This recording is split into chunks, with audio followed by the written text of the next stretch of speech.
Hello everyone, welcome back to your favorite and India's most affordable learning platform, Physics Wala. So in the last session, we completed the thermal properties of matter where we dealt 8 lectures for that chapter. So today we are going to start with the new chapter, that is the thermodynamics and KTG.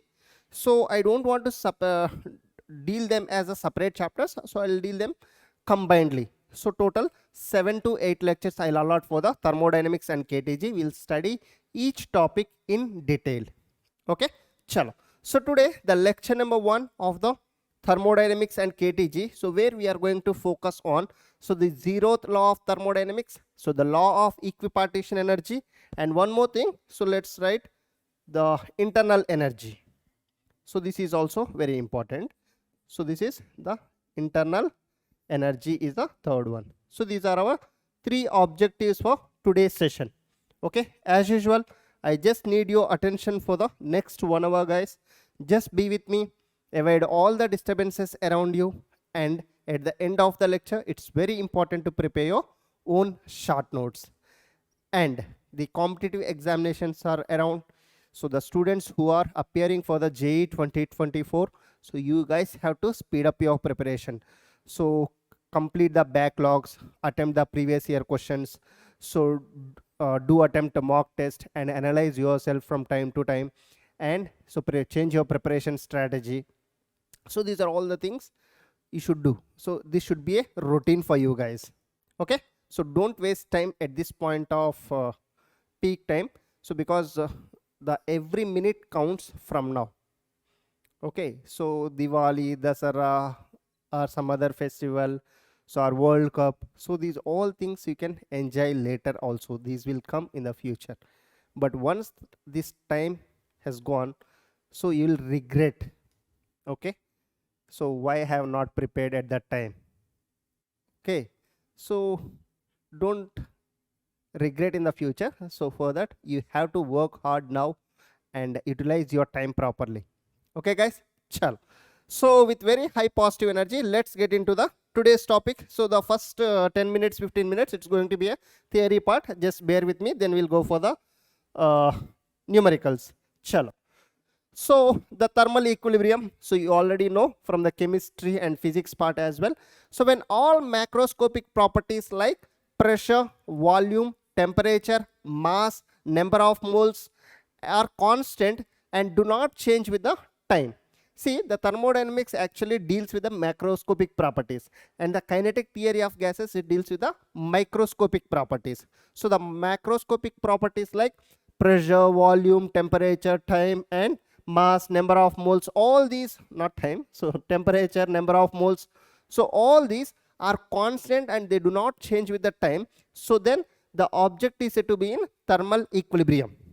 Okay, so most of the students think that the thermal equilibrium means the temperature should be constant. See, so but that understanding is wrong. So let's suppose, so this is a container. So now I have filled 2 gases in it. Let's say we fill 2 gases in it. Here, this is the temperature T1 here, and this is the temperature T2 here. So now I covered this boundary with a insulating medium. Okay, this is the insulating boundary. This is the insulating boundary, and the remaining boundary also. So this white color boundary is also so the insulating boundary. Okay, chalo. So now the insulating boundary means the temperature so will not change. Here the temperature will remain T1 with the time, and here the temperature T2 will remain same. The temperature T2 will remain as T2 only, because with the time, so this temperature will not go out. That means heat will not flow out, heat will not come in. Here also the same thing. So that means its temperature is T1 constant, its temperature is T2 constant. So if the temperature is constant with the time, so it's not changing with the time, so then we can say these two are in thermal equilibrium, not with respect to one another. So it is in thermal equilibrium, it is in thermal equilibrium separately. So there is no conducting medium between them. Okay, so in physics from now onwards, so this insulating medium, so we call it as the adiabatic boundary. So remember, So the adiabatic conditions is nothing but, so there is no heat exchange. So no heat exchange between the surroundings and the system. So that boundary is called, so the adiabatic boundary. Clear? So the delta Q is equals to 0. So the change in heat is equals to 0. Right? Chal. So that's what I wrote the definition. When all macroscopic properties like pressure, volume, temperature, mass, number of moles are constant with constant and do not change with the time, so then it's said to be in thermal equilibrium. So a body is said to be in thermal equilibrium with its surroundings if it's insulated completely. So if it is insulated completely, so shall I say, let's suppose, so some gas is there inside it. So this gas has pressure P, volume V, temperature T, and say let's suppose the number of moles N. So as the boundary is completely adiabatic, it's completely insulated, I can say its pressure remains constant, will not change, temperature remains constant, volume remains constant, number of moles remains constant. That's it. So these macroscopic properties are not changing with respect to time. Let's suppose if you observed at time t is equals to 0, so the pressure is something, volume is something, temperature is something, number of moles are something. So after t is equals to sometime t, so again they are same, so not changed. So thermal equilibrium we can say. So this is a simple definition you can follow. So a body is said to be in thermal equilibrium with its surroundings when it is completely if it is insulated completely, like this. Clear? Sure. Basic definition. So now the two bodies in thermal equilibrium. So here I have taken two bodies, and then so this is completely the adiabatic insulation. So the adiabatic insulating, so there is no heat transfer. So here no heat exchange due to this insulating boundary or adiabatic boundary. So in between these two gases, so now we arrange a conducting boundary. So here we have the conducting boundary. Okay, so let's say the gas which is here, P1, V1 and T1 temperature. So and the gas which is here, so the P2, V2 and T2, let's say. So if it is not a conducting or diathermic, the conducting, so we also use the word diathermic. Okay, so if it is not conducting or diathermic, so its temperature, pressure, volume remains constant with time, and its pressure, temperature and time remains constant with the time. So the temperatures of both might not be equal, but they remain constant with the time if it is a adiabatic boundary. But as it is a conducting one, so the temperature flows from higher temperature to the heat flows from higher temperature to lower temperature. Let's say, so the T1 is greater, T2 is lower. So then the heat flows from T1 to T2, so that we have already studied. So if I redraw this diagram, so after some time, so this is a diathermic conductor. So then here the pressure, let it be P1 dash. So the volume, let it become V1 dash, and the temperature has become T. So and here, so the pressure will become P2 dash, so V2 dash, and the temperature, they both comes to some common temperature T. Yes or no? So then these two are said to be in thermal equilibrium. If there is no conducting boundary here, so they are in thermal equilibrium already, because if it is adiabatic, so these properties will not change with time. But as it is a conducting one, the heat flows from higher temperature to lower temperature, and they both reach to the common temperature. So then we can say it as they both are in thermal equilibrium after some time t. Done, guys? Understood this part? Chalo. Good. Basic information. So next, the zeroth law of thermodynamics. So let's suppose if a body A is in contact with body C. Okay, so after some time what happens? So the body A and B will come to thermal equilibrium. So let's say, so A and C are in contact. So then they attain thermal equilibrium after some time. Yes or no? The A body is at some temperature, B body is at some temperature. So then they both are in contact. So what happens? So the temperatures become equal after some time. So that means they both are in thermal equilibrium. And similarly, so I can, let's B and C are in contact. So after some time, so the B body's temperature and C body's temperature becomes equal. So then they both will be in thermal equilibrium. So then the zeroth law of thermodynamics says that, so if A and C are in thermal equilibrium and B is in thermal equilibrium with the C, so then A and B are also will be in thermal equilibrium. So the basic definition, A and B are also in thermal equilibrium. So this is a zeroth law of thermodynamics. Clear? You have learned in the chemistry as well. Done, guys? Chal. So let's move further. So I'm not going to spend much time. So this is important topic. So what is the not initial energy, it's the internal energy, guys. This must be the internal energy.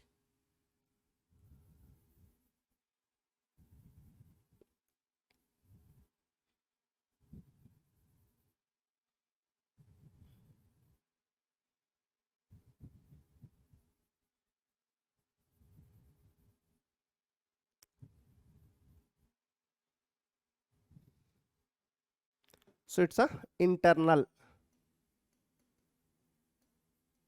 Chalo. So now what is internal energy of a system? So try to understand this concept. So the internal energy is due to the two things. One is the potential energy of the molecules and the other one is the kinetic energy of the molecules. So let's try to understand this statement properly. Let's suppose, so here this is a vehicle, so in which there are gas molecules. Let's say there are some gas molecules inside the vehicle. So now, so this vehicle is moving with some velocity. It is moving with some velocity v. So then it will possess, the vehicle will possess the kinetic energy. So what kind of kinetic energy? So the kinetic energy is equals to half mv square. But this kinetic energy is of the vehicle, not of the molecules. Okay, understand this statement properly. So the kinetic energy is of the vehicle, not of the molecules. So this is considered as a external energy. It's not the internal. It's not the internal. It's a external kinetic energy. Or let's say, so you have taken a container. So you filled some gas molecules in it. So there are some gas molecules. Now you had taken this container to some height. So you have taken this container to some height. So then the container attains some potential energy. Yes or no? So this potential energy is not of the molecules, it's of the container. So that means again it's a external potential energy. Understanding? So now what is the total energy of the molecules, sir? What is the internal energy of the molecules?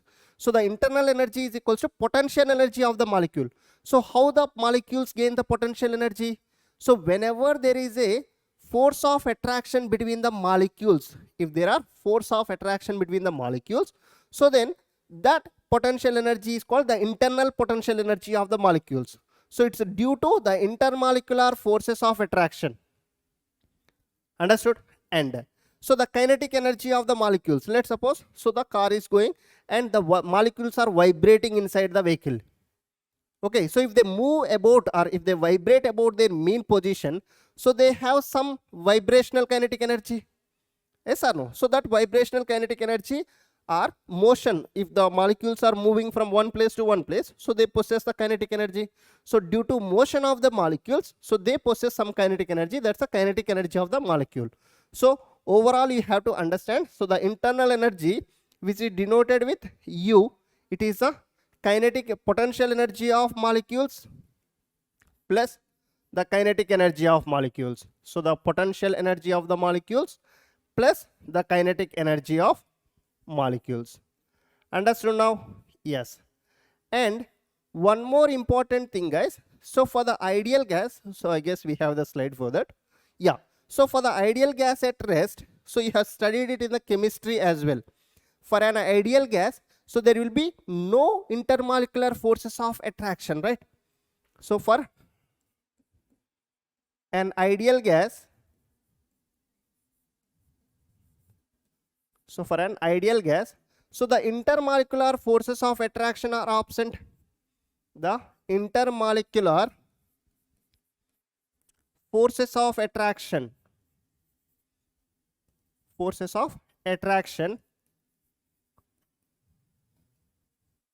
are absent. So then I can say that, so the potential energy possessed by the molecules will become zero. So the potential energy of molecules will be equals to 0. So the potential energy of the molecules will be equals to 0. And then we can write, so the total energy now, or the internal energy, or the total, it's not the initial, it's a spelling mistake, guys. So it's an internal.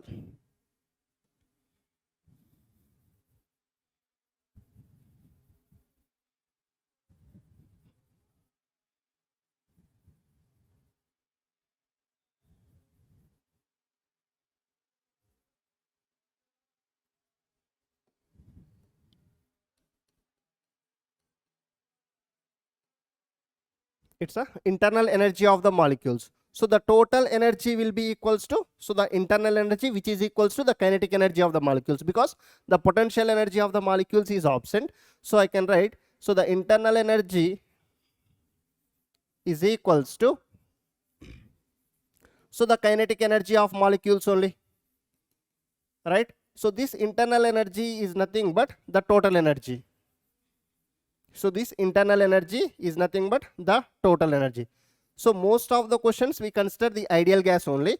So for if they mention ideal gas, so you can consider its potential energy as 0. So only the energy that exists is a kinetic energy of the molecule. So that kinetic energy will be equals to the internal energy of the molecule.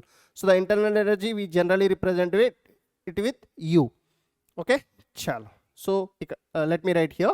So the total energy is equals to the internal energy, which is equals to, so the kinetic energy of the molecules.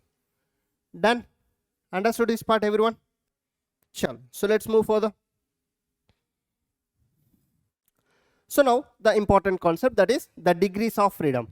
So what is degrees of freedom? So a molecule can possess different kinds of kinetic energy. Yes or no? So if you consider a atom, right? So it can move in the x direction, linear motion, or it can make the rotational motion, right? Or it can vibrate about its mean position. So that's a vibrational motion. So which is nothing but, so if it moves in the linear motion, so it will possess the translational kinetic energy. Yes or no? And then, so if it moves rotational, if it rotates, then it will possess the rotational kinetic energy. You have studied it in the rotational motion, right? So if it moves in with the linear velocity v, so the molecule will possess half mv square, the kinetic energy. So if it rotates with omega, so then it possesses the rotational kinetic energy half I omega square, right? So and then if it vibrates, it possesses a vibrational kinetic energy. Now, so what is degrees of freedom means? So for which motion the kinetic energy is significant. So let me define the second definition first, so then we'll go for the first one. So the number of independent terms in the expression for which the kinetic energy, okay, so the number of independent terms in the expression for the kinetic energy, so not dependent on each other. So the number of independent kinetic energies, okay, so that's called the degrees of freedom, or degrees of freedom, DOF, are denoted with F. So is the number of independent ways in which a molecule possesses translational, rotational and vibrational motion. Okay, so the translational, rotational and vibrational motion. Clear? Understood? So let me give it the example so that you will understand better. So let's take the monoatomic gases like, so helium, neon, argon, krypton. So these are the monoatomic gases, right? So for these monoatomic gases, let me consider a single molecule. So this molecule can move in the x direction. Yes. So this molecule can move in the y direction. And then, so this molecule can also move in the z direction. Right. So that means it possesses three kinds of translation motion. So that in the x direction, if it moves, it has the kinetic energy in the x direction. if it moves in the y direction, so it has kinetic energy in the y direction, and if it moves in the z direction, it will have kinetic energy in the z direction. So these are the three independent kinetic energies the atom possesses or the molecule possesses, right? So it has three translational, I can say, three translational kinetic energies it has. So how many translational? Three translational, right? Then, so what about rotational? See, the atom is considered very small. Every atom is considered, it's a monoatomic gas you are taking. So the atom is actually very small, whose radius will be approximately 10 to the power minus 10. So which is nothing but, so in angstroms it is approximately, right? So if this atom rotates, single atom, right, it rotates about itself. So the atom rotates, which we call spin. So then its moment of inertia is going to be very small. So what is the moment of inertia? So the I is equals to mr square. Yes or no? So the r is very, very small, 10 to the power minus 10. So 10 to the power minus 10 whole square means 10 to the power minus 20. M into mass of the atom into 10 to the power minus 20, which is very, very negligible, the moment of inertia. So if the moment of inertia is very negligible, so then I can write its kinetic energy, the rotational kinetic energy. The rotational kinetic energy will be equals to half I omega square, right? So the moment of inertia is very, very small. So this whole thing will become almost negligible. Almost negligible. So that means if the atom spins about itself, if the atom spins about its axis, so then that rotational kinetic energy is considered as 0. So that's why, so there is no rotational kinetic energy. So the number of the degrees of freedom for rotational kinetic energy, I am writing it as 0. So now the translational rotational done. So the vibratory kinetic energy, so the vibrational kinetic energy, so it exists only at the high temperature, guys. So this exists at high temperature only. It exists at high temperature only. Done? So and at high temperature, so the degrees of freedom for the vibrational kinetic energy is given as 2. You can remember it directly. So now what are the total degrees of freedom for the monoatomic gas? So it's a 3. Generally we take translational and rotational. So if they mention at high temperature, so then add these two as well. But if they do not mention anything about the temperature, so generally we take 3. So for the monoatomic gas, this is for the monoatomic gas. Chalo. Now let's go for the diatomic gases like oxygen, nitrogen, hydrogen. So now these atoms, so let me say, so this is the oxygen, O2. So the O2 structure, O double bond O, in chemistry has studied, right? O double bond O. Now, so the atom can move in the x direction, right? So it can move in the y direction and it can move in the z direction also, right? So it possesses the translational kinetic energy. If it moves in x direction, so the translational kinetic energy in x direction, so in y direction, in z direction. So 3 independent kinetic energies it has, 3 independent translational kinetic energies the body has, right? Sure. And then, so let's talk about the rotational. Yes, so here some imagination required. So in the x direction, if I talk about, so if x direction, let's suppose this is one oxygen, this is one oxygen. So in x direction, if it rotates, so that means it's spinning about itself. It is just spinning about its axis, right? So if it is about the y, so 2 molecules about the y means this is called the rotation. The moment of inertia, r is more here. The distance from the center to the one molecule to the another molecule, this is more. This is x rotating like this. So in y, this is rotating in y direction, and in z means, so rotating in the z direction, or if you take this as a z direction, so rotating in the z direction like this. So the y directional rotational and z direction rotation has significant kinetic energies, rotational kinetic energies, but x direction it is again considered as a spinning, like in the first case. So therefore the rotational kinetic energies are 2. So total the number of degrees of freedom for diatomic gas are considered as 5. Done guys, the number of degrees of freedom for the diatomic gas as 5. So this is for diatomic gas. So if they mention at a high temperature,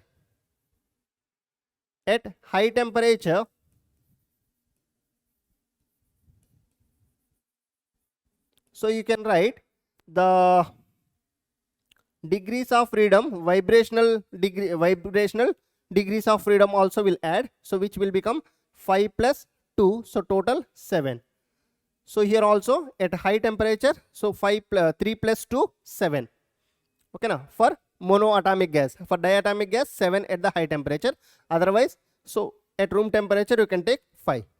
So now let's consider the polyatomic gases. So our polyatomic, are sometimes in the question they might say the triatomic gases directly, the triatomic gases. So in this triatomic gases, again linear and non-linear. So first let's consider the non-linear. If they don't mention anything in the question, consider it as a non-linear, guys. Okay, so let me consider SO2 is the example for the non-linear. So in chemistry you have studied the structure of SO2, right? Sulfur dioxide. So S double bond O and double bond O like this, right? Chalo. So now, so this molecule can move in the X direction, it can move in the Y direction, it can move in the Z direction.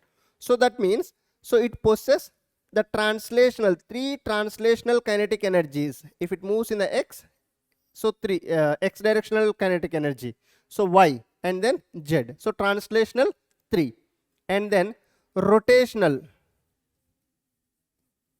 So then the rotational, see, so it can move about its x-axis. See here, so these two molecules, the moment of inertia is more here, so then it can spin about, rotate about x, and it can rotate about y, and it can rotate about z also. It can rotate about z, in the z like this, in the y like this, so in the x like this. So it can rotate about the x-axis, just imagine the rotation like this, and about y, so rotation, right? So about z, rotation. Done? Clear? So the rotational kinetic energy, the 3. So therefore, so the total number of degrees of freedom for a non-linear polyatomic or diatomic. So this is for the non-linear polyatomic or triatomic.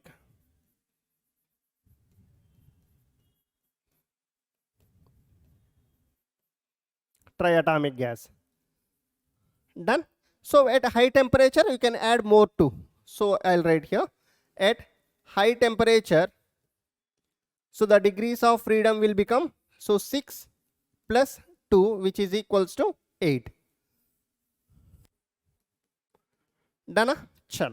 So now for the linear one, so let me consider the example carbon dioxide CO2. So the CO2 structure, if you remember, so C double bond O, double bond O. Now, so it can move in the x direction, it can move in the y direction, it can move in the z direction, right? So the translational kinetic energy, there are 3 translational kinetic energies. So, right? So vibrational, sorry, not vibrational, rotational. Consider the rotational. So see here, so in the x, again it's said to be spinning. See here, linear means, so x again it's said to be spinning. There is no significance of the spinning in x direction, right? So y direction it can rotate. It can rotate. This is a molecule, so it can rotate about the y, right? And it can rotate about the z also. So consider this is a z, so it can rotate about the z as well. Understanding? So that rotational are 2. The x directional rotation is not significant because it's again spinning about itself, right? So the total degrees of freedom will become 5 for the linear. This is for the linear triatomic gas or polyatomic gas at room temperature. So at a high temperature, again it will become 7. Done, guys? Everyone clear with this? So now let me write this in one slide. Just let me summarize this part. So for the monoatomic gas, so we have the degrees of freedom F is equals to only 3, right? And so at a high temperature, so the 3 plus 2, 5. So where it is? At high temperature. This is at the high temperature. Done? Chalo. So next, for the diatomic gas, so the number of degrees of freedom 5. So 3 translational, 2 rotational. Okay. So and at a high temperature, so it's going to be 5 plus 2, 7. So here the 3 are completely translational. 3 are translational. Whereas here 3 translational, 2 rotational. 3 translational plus 2 rotational. Done? Chal. So now here 3 translational, 2 rotational plus 2 vibrational. So now for the polyatomic gas. So under polyatomic gas again we have, so one is for the non-linear. For the non-linear triatomic gas or the polyatomic gas, so the F is equals to 6. So here 3 rotational plus 3 kinetic translational. 3 rotational plus 3 translational. Done. Chalo. So next. So here the linear, or else let's write this here. So the F is equals to 6 plus 2. So simply 8 here. So then for the linear one, so the degrees of freedom F is equals to 5 again. So which is 3 translational, 2 rotational. 3 translational plus 2 rotational. And at a high temperature, so this F will become 7. So at a high temperature, so this F will become 7. Understood, guys? So this is a complete picture of the degrees of freedom for the monoatomic, diatomic and triatomic. And in the triatomic, linear and non-linear. Done? Chal. So now let's go for the simple questions. So the number of translational degrees of freedom for a diatomic gas. Only they said translational degrees of freedom for a diatomic gas. So diatomic gas, the translational 3, right? Option 2 is the correct one. Direct answer. Chalo. So the degrees of freedom of a triatomic gas. So they did not mention whether it is a, what's that? Whether it is linear or non-linear. So consider non-linear only if they do not mention anything. So consider it as a non-linear. So for the non-linear one, 3 translational, 3 rotational. So total 6. Right? Chalo. Now the law of equipartition of energy. So this is important. Here the questions based on this concept is important. So every molecule, what this law says that every molecule possess, so half kT, the degree of freedom associated with one molecule is going to be half kT. The average kinetic energy associated with each degree of freedom of one molecule is half kT. So let me write here. The average kinetic energy associated with so each degree of freedom, with each degree of freedom. So degree of freedom we write DOF, with each degree of freedom of one molecule. Try to understand this concept. Of one molecule is equals to half kT. Is equals to half kT. Where this K is called the Boltzmann constant. So the K is a Boltzmann constant. So which is given as R by Na. So where Na is the Avogadro number and R is the universal gas constant. R is a universal gas constant, and then so Na is the Avogadro number.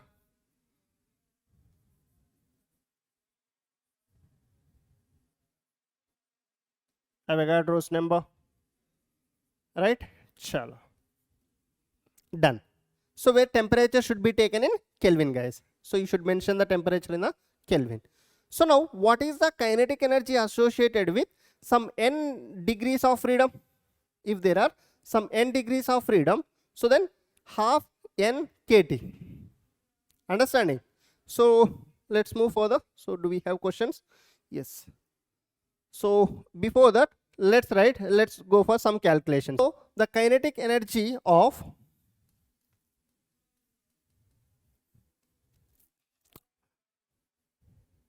one molecule, the kinetic energy of one molecule. So the kinetic energy associated with each degree of freedom of one molecule is equals to, so we wrote half kT, right? So now the kinetic energy of F degrees of freedom of one molecule is equals to, so it will become F into half kT, F into half kT, so which is nothing but, so I can write F by 2 into kT. So where F is a degrees of freedom, F is a degree of freedom. If it is a monoatomic gas, you can substitute the F value. If it is a diatomic gas, so you can substitute the F value. If it is triatomic, you can substitute the F value. So it is degree of freedom. Done.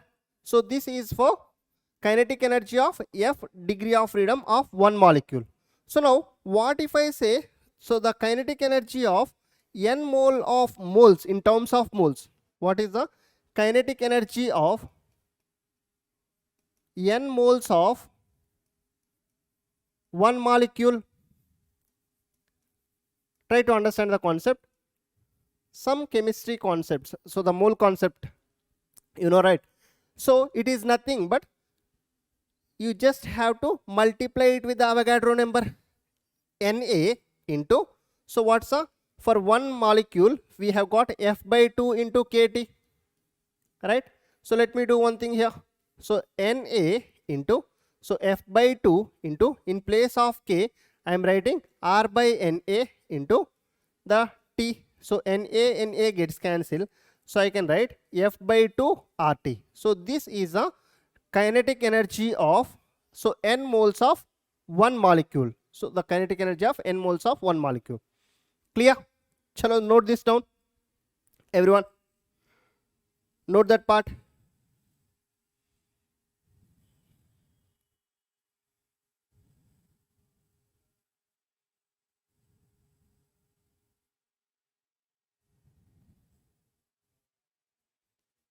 Done. Chal. Next. So let me summarize them here. Sorry, n moles or 1 mole? 1 mole of molecules. Not here. So 1 mole, right? So 1 into, then only Na, right? Chal. So F by 2 RT. So now see the simple thing, so don't get confused. So let's suppose, so this is a one molecule. So this one molecule has, so this one molecule has F number of degrees of freedom, F degree of freedom. Okay, so so the kinetic energy associated with 1 degree of freedom is half kT. So the kinetic energy of, the kinetic energy associated with each degree of freedom of one molecule is half kT. Don't get confused, guys. So just understand the things carefully. Half kT. Now, so the kinetic energy of, so the total molecule, so F degrees of freedom of molecule is equals to, I can write, so F into half kT, which is nothing but F by 2 kT. That's what I wrote previously. So these two formulas are clear. Now, so the kinetic energy of 1 mole of molecule. So then, so 1 mole means into Na, Avogadro number, into F by 2 into kT. So now if you solve this, we got F by 2 into RT. So the kinetic energy of 1 mole of molecule, we got it as F by 2 RT.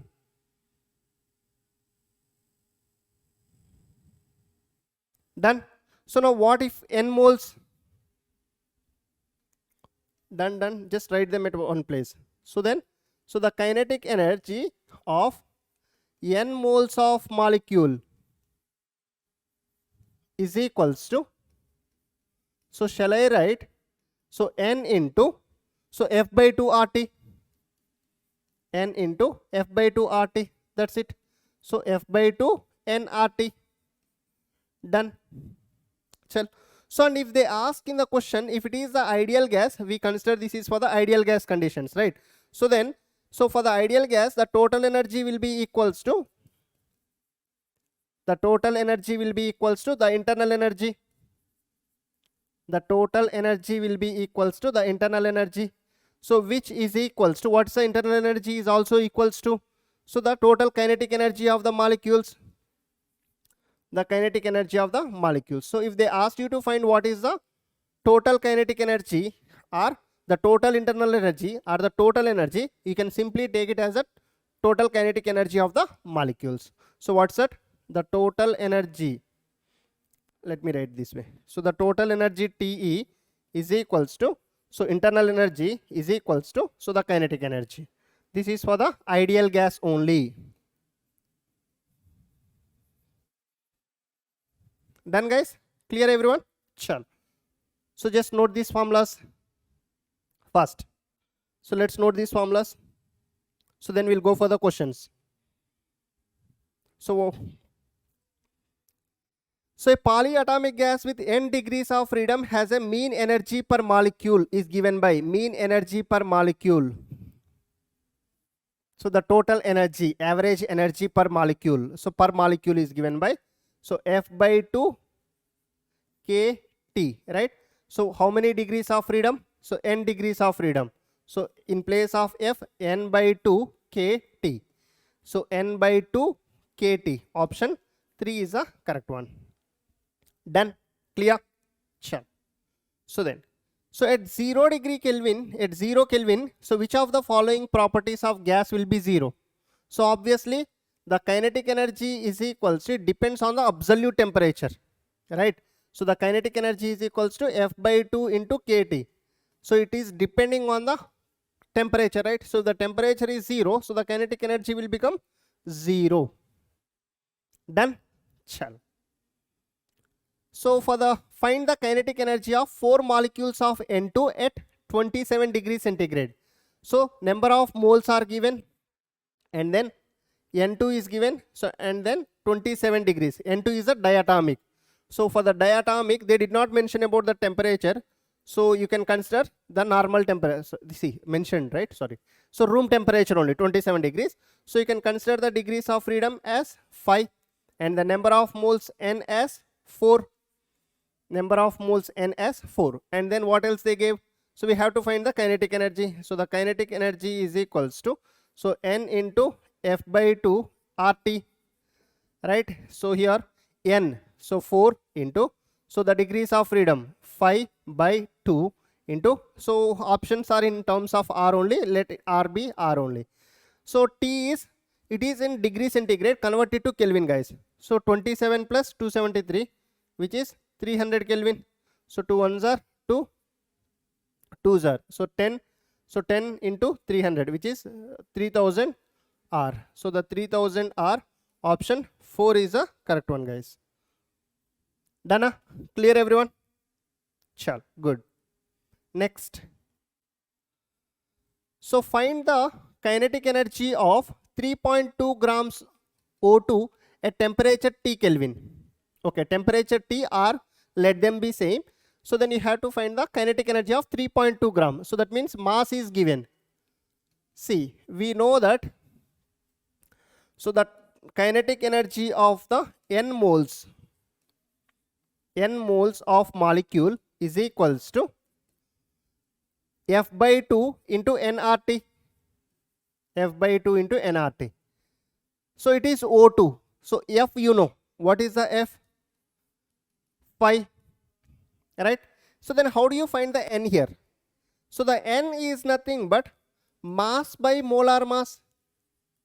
It's a mass by the molar mass. So what's the mass of the oxygen given?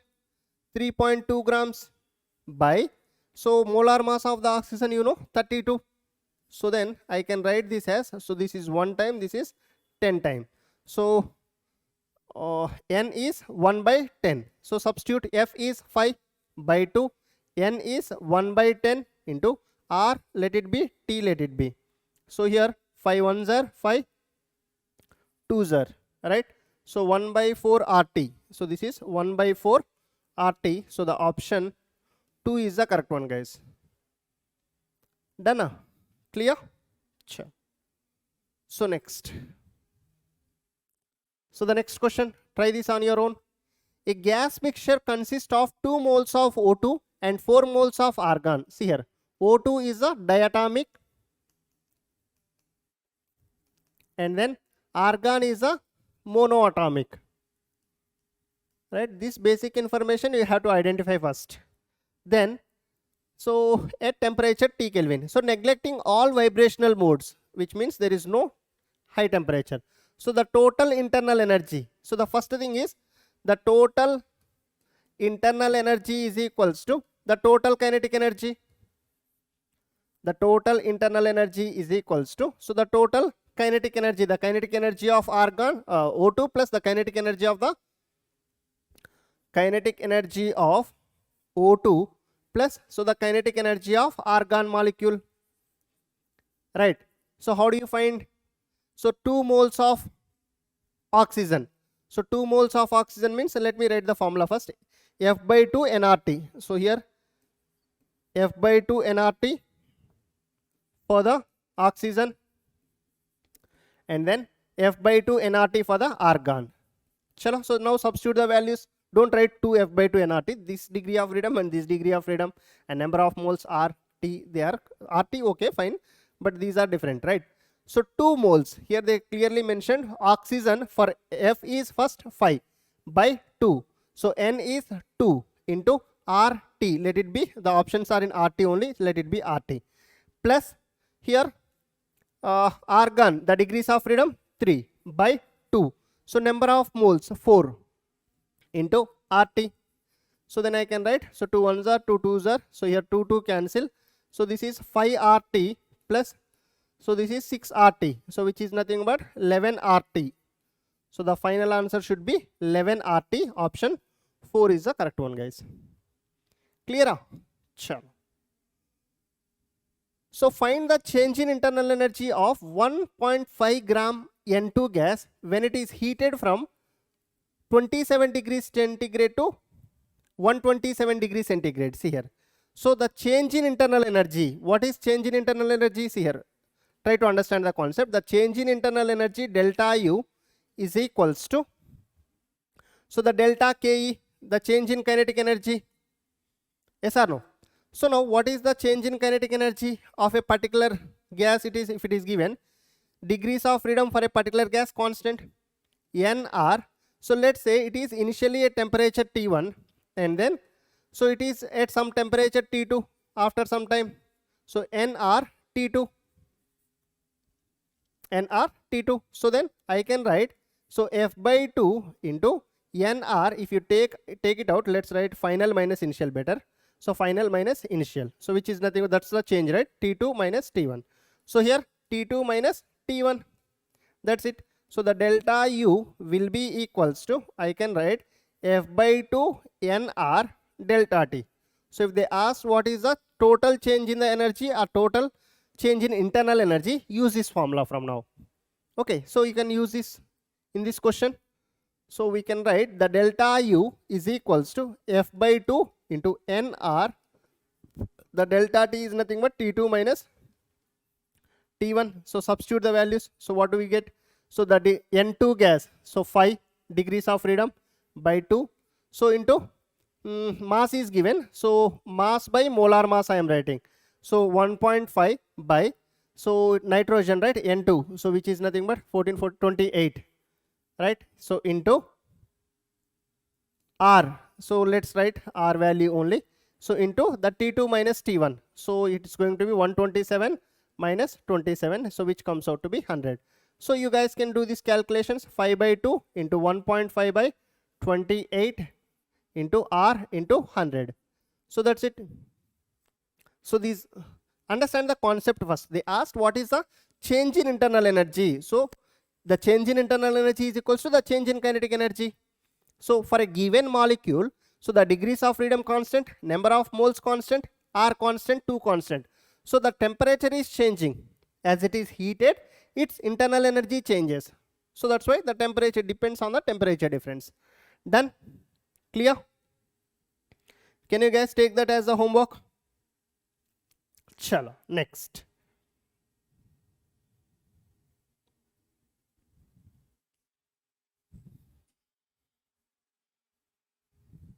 So take this as 1.4 better. For the easy calculations, take this as 1.4. Then you can solve it easily. Take it as 1.4, guys. Easy, better. So then substitute the values and get the answer, final answer. Okay, chalo. So we got the question, the amount of heat energy required to raise the temperature of 1 gram of helium at NTP from T1 Kelvin to T2 Kelvin. So the amount of heat energy required. So the amount of heat energy required is nothing but the change in internal energy, which is delta U is equals to, so what's that? N by F by 2 nRT, nR delta T, write it as delta T. So from here, F degrees of freedom. Helium is a monoatomic gas. So F is 3 by 2 into N. So 1 mass upon molar mass. So N is equals to mass upon molar mass of the helium. So mass is 1 gram by helium atomic mass is 4 gram. So then 1 by 4 here. So let's answer R, let it be. So delta T. So let's write the temperature as T2 minus T1, final minus initial, right? So then, so 3 by 8. So into R into T2 minus T1. So check this option. So 3 by 8. So R they are eliminating. So let's do one thing. So K is equals to, we know that R by NA, right? Now R will be equals to K into NA. So K into Avogadro number, Boltzmann constant into Avogadro number. So here 3 by 8 into, in place of R, K into NA into T2 minus T1, we can consider this. Done. So 3 by 8 NA into, so Boltzmann constant, let it be KB as per the given question. So into T2 minus T1, I could see option 1. Clear, guys? Done? Chalo. So that's it from my end for today's session. So in the next class, we'll discuss the thermodynamic processes and the CP and CV relation first, and what is CP, what is CV. So and then we'll go for the thermodynamic processes. Okay. So till then, keep studying. All the very best, guys. Bye. Take care.